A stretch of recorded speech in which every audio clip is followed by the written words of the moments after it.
Hi there. Recently, in fact, just a few hours ago, I attended a webinar on resilience. It was run by our team at Lead with Humanity and beautifully facilitated and hosted by James. He started the webinar with a story about his grandmother and the resilience that she has shown throughout her life, and it was an extraordinary story. It reminded me of the female version of this book, Unbroken, the story of Louis Zamperini. A remarkable read if you get a chance. James then continued with his own story, and it was clear that the apple hadn't fallen far from the family tree, and the gene of resilience had found fertile soil in James's journey. We all know of the general mess that the world is in now. It's a clown show in America. There's nothing presidential about those debates. And yet, if we are aware, we see colorful flowers pushing themselves through layers of dried and hardened mud as they show themselves to an appreciative world. In amongst all this dry drivel and hardened headlines of a CNN news report, I saw such a flower in the gaudiest of pants and even ruder colored shoes, dancing in a parking lot.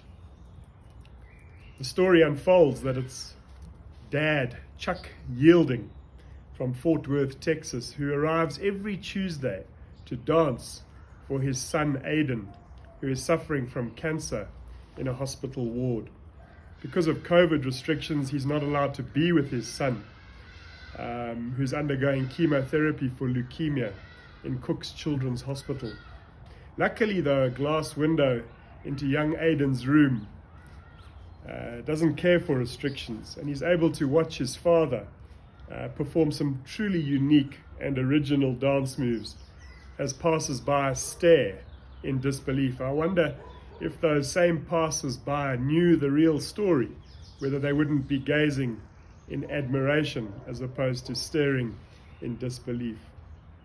Young Aiden says that it cheers him up sometimes and that he doesn't feel alone. And in the dancing, his father finds meaning as he deals with the grief of his own story. And right there are three great practices to resilience, to build resilience. Try and find the humor even in the darkest of times. Look for meaning in the everyday and every week. And just know that you are not alone.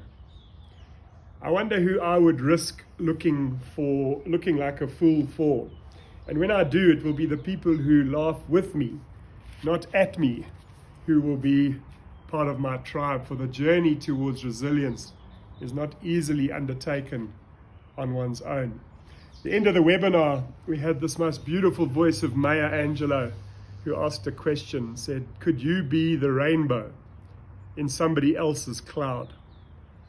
And I don't think I've ever seen a rainbow with as much color as Father Chuck's pants, and certainly seeing his son smile from the 7th story window must have removed any clouds at the time.